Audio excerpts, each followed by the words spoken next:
Bukan apa-apa, ini hanya masalah kecil. Ini adalah balasanmu untuk membantuku memecahkan teka-tekiku. Qin Yichen memiliki penghargaan dan hukuman yang jelas. Meskipun Irina hanyalah manusia biasa, dia tidak akan pelit untuk mengulurkan tangan membantu mereka yang telah membantunya. Sekarang Sally diselamatkan. Dia tidak memiliki sesuatu yang istimewa di bidang is. Pesawat kecil ini tidak bisa mentolerir Dewa Agung Qin Yichen. Dia berbalik. Tatapannya jatuh pada pemimpin Guangming yang bingung, dan perlahan berbicara. Kepercayaanmu pada Dewa Cahaya telah dipotong olehku. Jika kamu ingin terus menjadi dewa, kamu dapat mempertimbangkan untuk beralih ke aku. Lord of Light, Kasah, menunjukkan senyum pahit dan menghela nafas. Saya tidak memiliki keberanian sebanyak itu. Anda sangat kuat.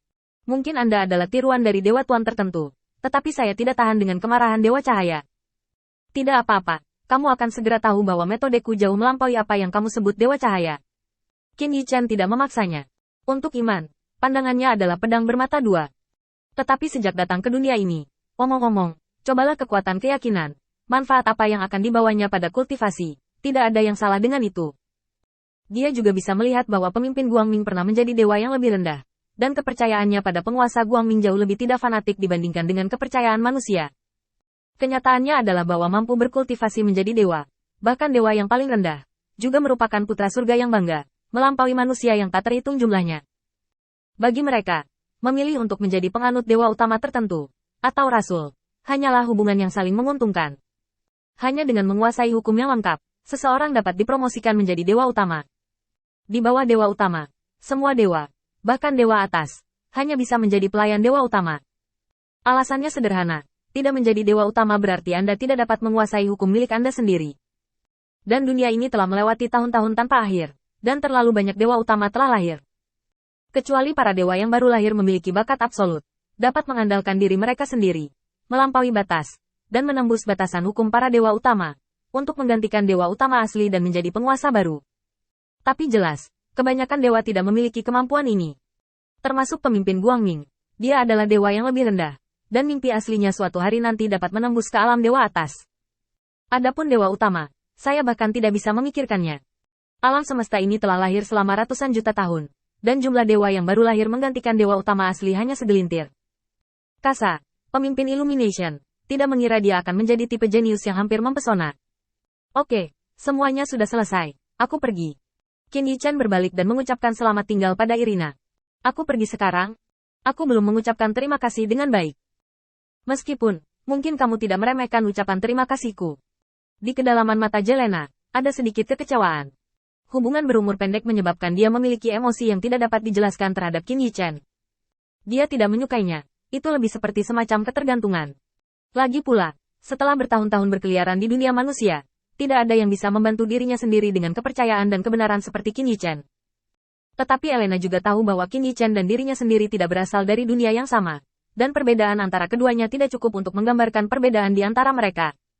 Bahkan dewa seperti pemimpin Guangming tidak lebih dari seekor semut yang bisa mati terjepit dengan satu tangan di mata Qin Yichen.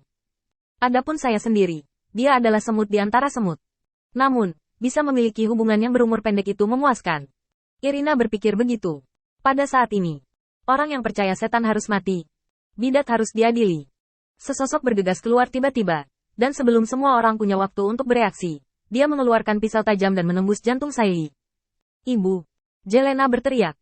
Tubuh Saili jatuh ke tanah dengan lemah, dan matanya segera mulai mengendur. Pisau ini menusuk jantungnya secara langsung, dan bahkan jika dia adalah penyihir bintang 6, dia tidak akan bisa kembali ke surga. Dan orang yang menembak hanyalah manusia biasa dengan tatapan fanatik di matanya, dan dia tampaknya adalah fanatik dari sekte Dewa Cemerlang. Setelah menusuk hati Saili, orang fanatik itu tertawa terbahak-bahak. Hahaha, aku melenyapkan kejahatan dan memurnikan para pengikut setan. Ya Tuhan, terimalah pemberianku. Perubahan mendadak membuat semua orang tidak responsif. Termasuk Qin Yichen. Dia tidak memperhatikan tindakan semut sama sekali. Manusia ini terlalu kecil untuknya. Setelah melihat ini, Kasa juga menghela nafas dalam-dalam. Meskipun Qin Yichen telah memutuskan hubungan antara bidang Yisu dan alam dewa cahaya. Tetapi kepercayaan manusia masih ada, dan orang-orang percaya ini masih menjadi pelayan paling setia dari dewa cahaya. Maaf, setidaknya untuk saat-saat terakhir, ibumu bebas. Kasa terhibur. Posisinya saat ini tidak lagi dengan tegas mengikuti dewa cahaya, jadi dia tidak lagi melawan orang-orang percaya yang disebut setan. Cahaya, Ming, Tuhan. Sialan semuanya. Jelena memeluk tubuh Saili yang berangsur-angsur dingin. Matanya memerah dan air mata terus mengalir. Pada saat yang sama, gelombang aura energi dingin dan gelap mulai muncul di sekujur tubuhnya.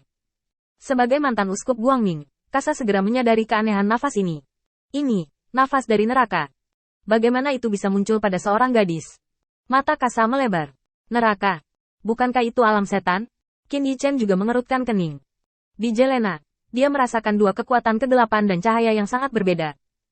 Sebelum itu, dia menyadari bahwa ada aura cahaya di Elena. Pada saat itu, dia berpikir bahwa bidang is milik alam dewa cahaya, jadi semua orang akan terkontaminasi dalam beberapa cara. Tapi sekarang sepertinya tidak demikian.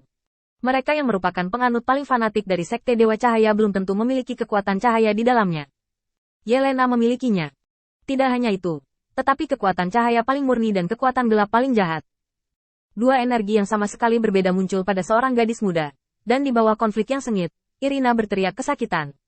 Sakit. Tapi, aku benci itu. Aku ingin semua orang dari sekte dewa cahaya mati. Pada saat ini, mata Jelena berwarna merah darah, dan kekuatan gelap di sekitar tubuhnya menjadi semakin kuat, melebihi kekuatan cahaya.